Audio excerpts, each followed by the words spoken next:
A Democrat civil war is erupting as Nancy Pelosi fails to garner the votes she needs to remain Speaker. In this video, we're going to take a look at the absolute embarrassment that Nancy Pelosi is facing, how the Republicans have made significant gains in the House, and how a very real civil war is brewing within the Democratic Party that's already beginning to tear itself apart. You're not going to want to miss this. Greetings, everyone. Great to be with you. Dr. Steve here. The doctor is in the house, ready to bring you our latest escapades in the Democrats' futile attempts to thwart the unstoppable rise of a new conservative age. So if you haven't already done so, you know what to do. Make sure to smack that bone subscribe button. It'll be an absolute privilege to have you as a regular part of this channel. Let's give a huge shout out to the sponsor of this video, and that's collagen, available at my special website, healthwithsteveturley.com. Now, if you don't know, collagen may be the closest thing we'll ever get to a real fountain of youth. Many health experts now agree that consuming collagen helps to renew and revitalize how you look and how you feel. Now, taking collagen regularly can revitalize your body, can make your skin, bones, and even your hair feel and look more healthy and youthful. I use it every day. I put it in my coffee in the morning. It's great. And if you click on that link below today, you can get up to 51% off your order. So do not wait. This is a limited time offer. Click on that link below today and get your own collagen supply. You will be glad that you did. All right, gang, let's dive right in here. As all the court challenges with Trump's all-star legal team and recanvassing and recountings are taking place, the Democrats are beginning to show their fractures, their cracks as a party. And nowhere are we seeing that more than with a growing rebellion against Speaker of the House, Nancy Impeachment Pelosi. House Republican leader Kevin McCarthy is making the rounds on the news network, celebrating the fact that Nancy Pelosi, right now as we stand, simply does not have the votes to remain Speaker. If the same 10 to 15 Democrats have voted against her back in January of 2019 do the same in 2021, she's toast. She is not going to win the speakership. Now, if you recall back in 2019, she won her leadership position, Speaker of the House, by a relatively narrow margin. It was very clear that the so-called squad, you know, the Ocasio-Cortez, the Ilhan Omars, the Rashida Tlaibs, they were very critical of Pelosi maintaining a leadership position. They want to take the party in a very different direction than the neoliberal, bougie, globalist paradigm that's defined the party over the last couple of decades, which we'll get into in a moment.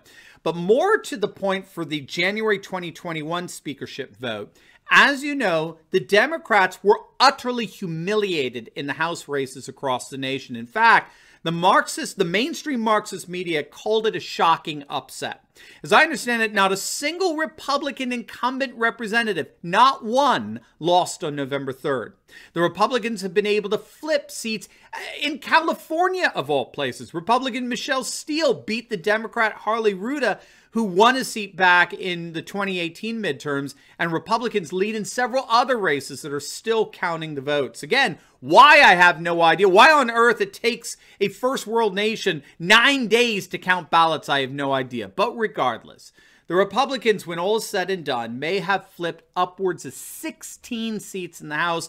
An awesome achievement, and we predicted that that would happen in this channel. It was our prediction that the GOP would either win the House outright or come very, very close, and it's the latter outworking that we are seeing. And just to twist the proverbial knife in the back a bit, do you remember the whole "we're gonna turn Texas blue" BS? Do you remember that? Well, my friends, not only did Trump win Texas by 8 points, but the Democrats didn't pick up a single seat in the entire state. That blue wave that was supposed to swarm Texas, it didn't even turn out to be a blue puddle.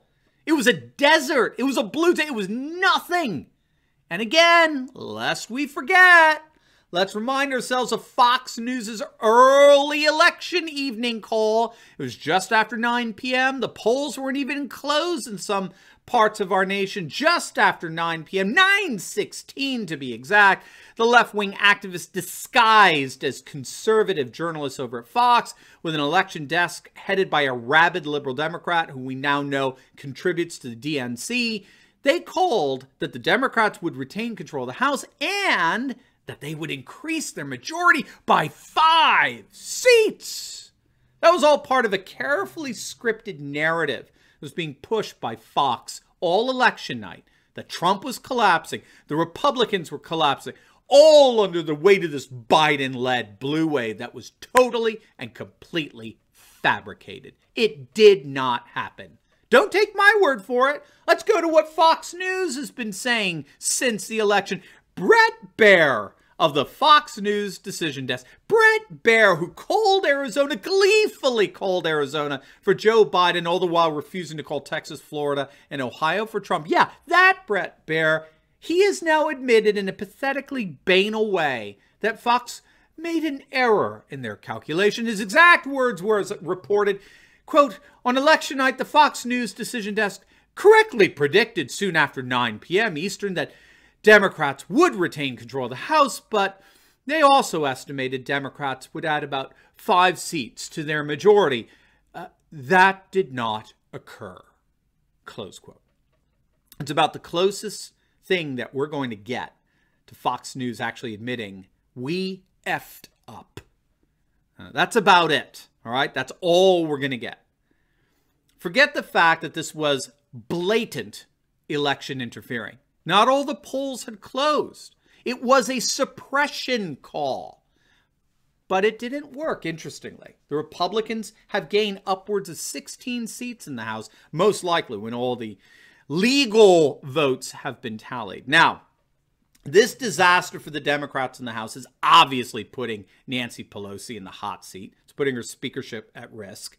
And I think it's stoking a very real civil war that's brewing within the Democrat Party. Make no mistake, we've talked about this on a number of other videos, but the Democrat Party is the location for the eruption of a major civil war. And it's a civil war between the old bourgeois white neoliberal establishment headed by Biden and Pelosi and Schumer on the one side, and the new Marxist BLM ethnocentric tribalist fashion on the other. In other words, we're seeing a battle between the new left, the BLM Antifa left, and the old establishment left, which is increasingly being called the liberal white supremacist left by fellow Democrats. I kid you not, I'm going to give you irrefutable proof of that. But first, I want to invite all of you to an exclusive Q&A that I'm holding tonight, Thursday night, November 12th at 8 p.m. Eastern Time for all of our Insiders Club members.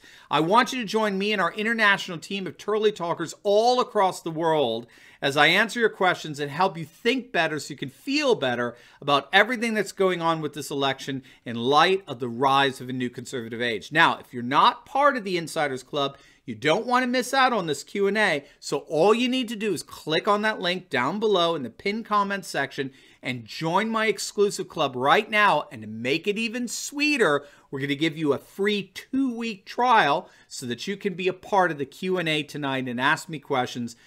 So you have nothing to lose. In fact, this is a brand new feature for Insiders members only, where we get direct access to one another and strategize for the days ahead. So make sure to click on that link below, become an Insiders member with your first 2 weeks absolutely free, and I will see you tonight for our live Q&A.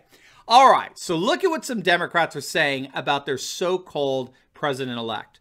The co-founder of the Black Lives Matter chapter in LA, Los Angeles, has come out and stated unequivocally that she is not voting for Joe Biden as president. And her reason is that she argues that he's an entrenched part of what she calls a violent white supremacist system. Dr. Melina Abdullah, who's a Pan-African Studies professor at Cal State University in LA, she makes the argument that, quote, people are feeling dismayed that the choices are between, a violent white supremacist on the one hand and another person who represents that same system on the other. Now, did you hear that? For a number of BLM activists, for a number of the new left, Joe Biden is no different than Donald Trump. Trump is a supposed violent white supremacist, but Biden is every bit a part, indeed an entrenched part, of a violent white supremacist system. In other words, what we're hearing here is a major founder of a BLM chapter is now going after their fellow left-wing liberals because they represent an old bourgeois white racist system.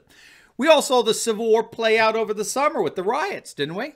It all started with that Minneapolis soy boy mayor, Jacob Fry, and his humiliation at a BLM rally where he was forced to take the walk of shame as demonstrators demanded he get the F out of here. We saw something similar with Ted Wheeler, mayor of Portland, when an Antifa and BLM crowd he was marching with suddenly turned on him and they demanded that he resign.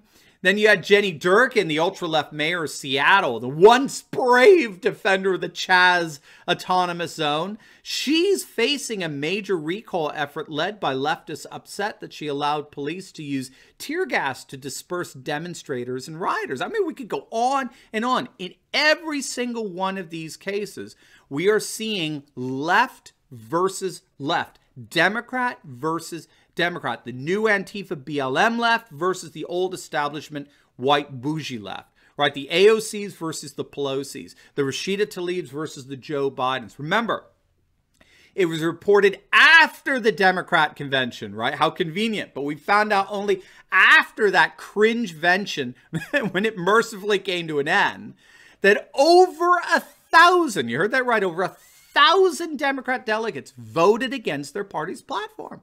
It's utterly unprecedented. And again, keep in mind the Democrats refused to release the roll call during that cringe-vention because they knew what kind of embarrassment this would be. But now that, they finally got the tally out, and to the astonishment of many pundits, what we found was that over 1,000 of the 3,500 delegates had rejected the platforms. 30%.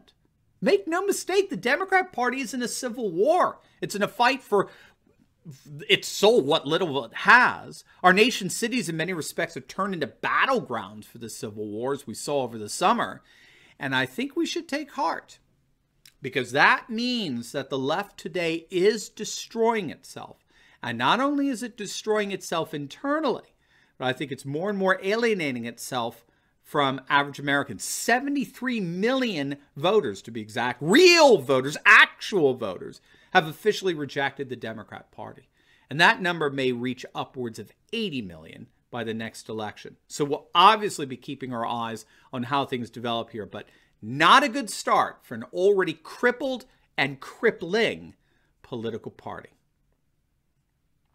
Now, before you go, make sure to like this video, comment down below, and subscribe to my channel. And you'll definitely want to check out my latest video. We had an awesome live stream last night that you definitely want to check out on the amazing news that's coming out of Wisconsin, Georgia, and Pennsylvania for President Trump's re-election efforts. You are not going to want to miss this. So make sure to click on the link, and I will see you over there. God bless.